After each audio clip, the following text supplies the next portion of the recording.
আমরা যারা নিজেদেরকে মুসলমান দাবি করি, মুসলমানের ঘরে জন্মগ্রহণ করেছি, মুসলমানের সন্তান হিসাবে যারা প্রাউড ফিল করি, তাদেরও অনেকেই আছেন যারা ইসলামের এই সর্বব্যাপী, ইসলামের এই সার্বিকতা, ইসলামের এই বিশালতা, সকল সেক্টরে, সকল জগতে ইসলামের যে বিচরণ রয়েছে, একজন মুসলিমকে ভালো মানুষ হতে, মানববাদী হতে, সমাজ সচেতন হতে, সামাজিক হতে, পরিবেশবাদী হতে, যত রকমের ভালো গুণ মানুষের মধ্যে হতে পারে, তার সবগুলো অর্জন করতে একজন মুসলমানকে শুধু মুসলমান হওয়াই যথেষ্ট।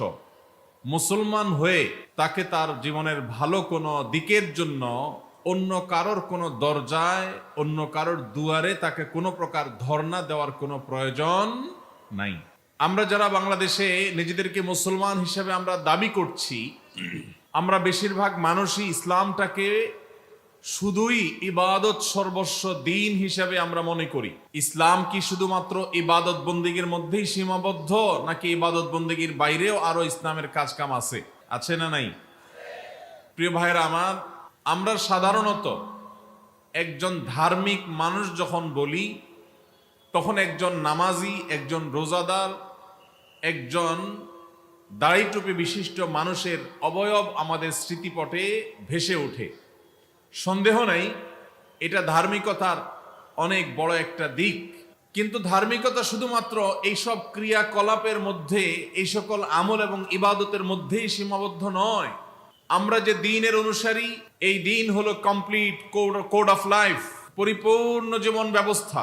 এখানে মানুষের ব্যক্তির আত্মিক উন্নয়নের কথা যেমন বলা আছে, এখানে ব্যক্তির চারিত্রিক উন্নতির কথা যেমন বলা আছে, ঠিক তেমনি ভাবে একটি সুন্দর পরিবার কিভাবে বেড়ে উঠবে, একটি সুন্দর সমাজ কিভাবে গঠিত হবে, একটি সুষম ইনসাফপূর্ণ রাষ্ট্র কিভাবে গঠিত হবে, একটি সুন্দর শান্তিময় পৃথিবী কিভাবে গড়ে উঠবে, তার পরিপূর্ণ রূপরেখা কোরআন এবং হাদিসে আছে না নাই? দুর্ভাগ্য আমাদের যে আমরা বেশিরভাগ মুসলমানরাই ইসলামটাকে শুধুমাত্র ইবাদতের মধ্যে সীমাবদ্ধ একটি জীবন বিধান, শরিয়ার বিধিবিধান সংশ্লিষ্ট বিষয় শুধুমাত্র মনে করে আমরা অনেকে বসে আছি।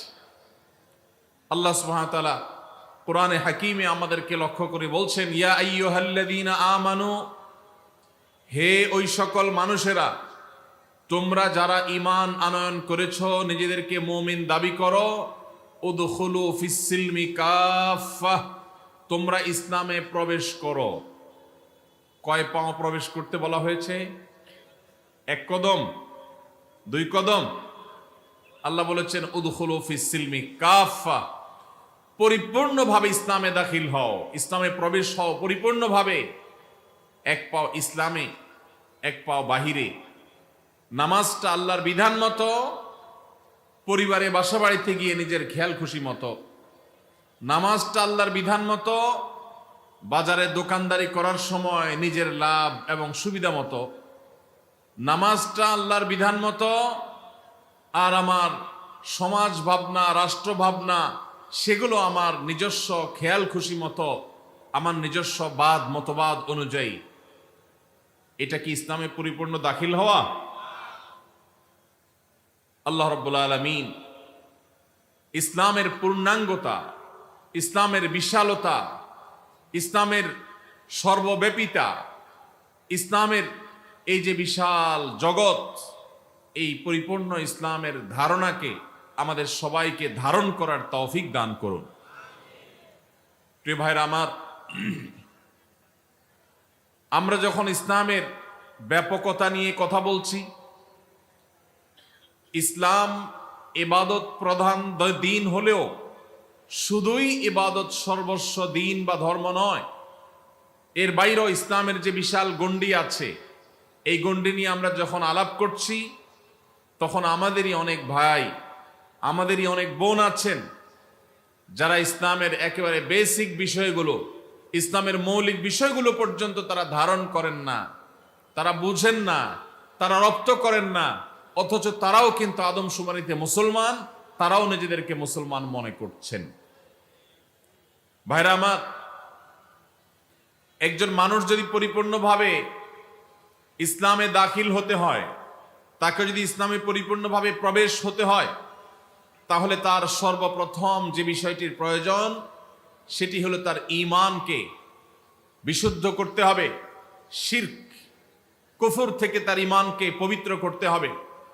যে ঈমানের সাথে শিরকের সংমিশ্রণ আছে, যে ঈমানের সাথে কুফরের নেফাকের সংমিশ্রণ আছে, যে ঈমানের পাশাপাশি কারোর মধ্যে আল্লাহর কোনো আইন, আল্লাহর কোনো বিধান, আল্লাহর কোনো আদেশ, আল্লাহর কোনো নিষেধ নিয়ে ন্যূনতম কোনো সংশয় সন্দেহ আছে, সেই ঈমান আল্লাহর খাতায় আল্লাহর হিসেবে ঈমান নয়। ঈমান হলো সেটি যেখানে আল্লাহর পরিপূর্ণ দ্বীনকে অন্তঃকরণে পরিপূর্ণভাবে জায়গা দেওয়া হয়, মেনে নেওয়া হয়। আল্লাহ রাব্বুল আলামিন আমাদের সবাইকে সেরকম খাঁটি মুমিন হওয়ার তৌফিক দান করুন। প্রিয় ভাইরা আমার, আমাদের এই প্রিয় মাটির মাতৃভূমিতে, আমাদের প্রিয় স্বদেশে বহু মুসলমান নামধারী পাবেন যারা নিজেদেরকে মুসলমান দাবি করেন, অথচ ঈমান যেভাবে পরিপূর্ণভাবে আল্লাহর প্রতি আনার কথা সেক্ষেত্রে তারা পরিপূর্ণ ঈমান আনেন নাই। হয়তো আল্লাহর প্রতি ঈমানও আনছেন, পাশাপাশি তারা তাদের সার্বিক উন্নতি, অগ্রগতি, বরকত, কল্যাণ এসব কিছুর জন্য কোন মৃত জীবিত মানুষকে তারা সেগুলোর জন্য ক্ষমতাধর, সেগুলোর জন্য পাওয়ার হোল্ড করেন, এরকম মানুষ মনে করেন। তাদের কাছে ধর্ণা দেন, তাদের কাছে যান, তাদের কবরে গিয়ে সন্তান, ব্যবসা বাণিজ্য, উন্নতি, অগ্রগতি, আর্থিক সচ্ছলতা, রাজনৈতিক উন্নতি এগুলো কামনা করেন। বিভিন্ন মাজারে গিয়ে বিভিন্ন মৃত ব্যক্তির কাছে অথবা জীবিত ব্যক্তির কাছে সে আধ্যাত্মিক ক্ষমতা আছে এরকম বিশ্বাস করেন। এই মানুষেরা তারা ঈমান আনয়ন করছেন, নিজের অজান্তে ঈমানের পাশাপাশি তারা শিরকেও লিপ্ত। যদি আমরা ইসলামে পরিপূর্ণভাবে দাখিল হতে হয়, তাহলে সর্বপ্রথম আমাদের যে চ্যালেঞ্জ মোকাবিলা করতে হবে তা হলো ঈমানকে পিওর করতে হবে, খাঁটি করতে হবে সকল প্রকার শিরক থেকে, সকল প্রকার নিফাক থেকে, সকল প্রকার কুফরি থেকে, সকল প্রকার সন্দেহ সংশয় থেকে। আমাদের ঈমানকে যদি আমরা ঊর্ধ্বে তুলতে পারি, তাহলে আমাদের ঈমানদার হিসাবে, মুসলমান হিসাবে খাতার নামটা প্রথমে উঠবে। আল্লাহ রাব্বুল আলামিন শিরকের অন্ধকারাচ্ছন্ন কুসংস্কার থেকে আমাদের সবাইকে পরিচ্ছন্ন এবং পবিত্র থাকার তৌফিক নসিব করুন। ভাইরা আমার, যদি কোনো মুসলমান মনে করে এই যুগে এই সময়ে আল্লাহর এই বিধানটা চলে না, এটা অচল, এই যুগে এটা খাটে না, এর চাইতে উত্তম কোনো বিধান, এর চাইতে উত্তম কোনো আইডিওলজি, এর চাইতে উত্তম কোনো জীবন দর্শন পৃথিবীতে আছে, এইরকম বিশ্বাস যদি কেউ করে, তাহলে পৃথিবীর সমস্ত উলামা একরামের মতে তিনি আর মুসলমান থাকেন না, ইসলাম থেকে তিনি খারিজ হয়ে যান। আমাদের এই সমাজে অনেক মুসলমান আছেন, যেসব মুসলমানরা এখনো মনে করেন যে আল্লাহর বিধিবিধান, কোরআনের আদেশ নিষেধ এই সবগুলো এখন এই সমাজে সচল না, সব চলে না, নাউজুবিল্লাহ। এরকম বিশ্বাস করলে ঈমান থাকবে ভাই? ঈমান থাকবে না। তাহলে পরিপূর্ণভাবে ইসলামে প্রবেশ করতে হলে সর্বপ্রথম হলো নিরঙ্কুশ বিধানদাতা হিসাবে, সকল কল্যাণের একমাত্র মালিক হিসাবে আল্লাহ রাব্বুল আলামিনকে মনে প্রাণে দৃঢ়ভাবে বিশ্বাস করতে হবে। সেই বিশ্বাসে যদি কোনো প্রকার সন্দেহ সংশয় ঢুকে যায়, তাহলে সেটা কখনো ঈমান বলা হবে না। অনেক মানুষ আছেন নিজেকে মুসলমান দাবি করেন, ওয়াজ মাহফিলে আসেন, কিন্তু সংশয়ের কারণে তিনি ঈমান থেকে, ইসলাম থেকে ছিটকে পড়ে গেছেন, নিজেও জানেন না। তাহলে ভাইরা আমার, আমাদের ঈমানকে শিরিক মিশ্রিত ঈমান করা যাবে না। ঈমানকে পিওর করতে হবে, খাঁটি করতে হবে, খালেস করতে হবে, আল্লাহর জন্য নিরঙ্কুশ করতে হবে।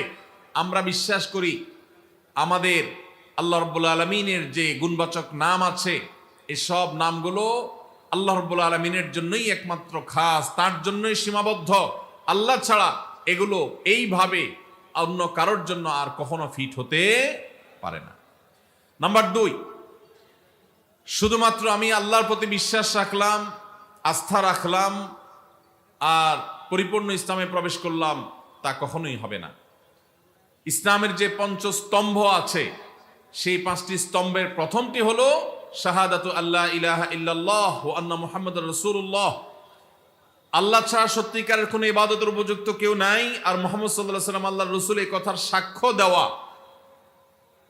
এটা ইসলামের একমাত্র খুঁটি না, এটা প্রধান খুঁটি, প্রথম খুঁটি। আরো 4টি খুঁটি কথা নবী সাল্লাল্লাহু আলাইহি ওয়াসাল্লাম বলেছেন হাদিসে জিবরিলে। এই সব খুঁটিগুলো যদি কেউ মনে প্রাণে ধারণ করেন তাহলে তিনি মুসলমান হওয়ার পথে আরো এক ধাপ এগিয়ে গেলেন। এজন্য আমাদের ঈমানের পাশাপাশি 5 ওয়াক্ত নামাজ আদায় করতে হবে। বহু মুসলমান আছেন যারা ওয়াজ মাহফিলে আসেন অথচ 5 ওয়াক্ত নামাজ পড়েন না, আছে না নাই? এই মাহফিলেও হয়তোবা এমন কোনো ভাই আছেন যে আজকে হয়তো কোনো নামাজ কাজা করেছেন,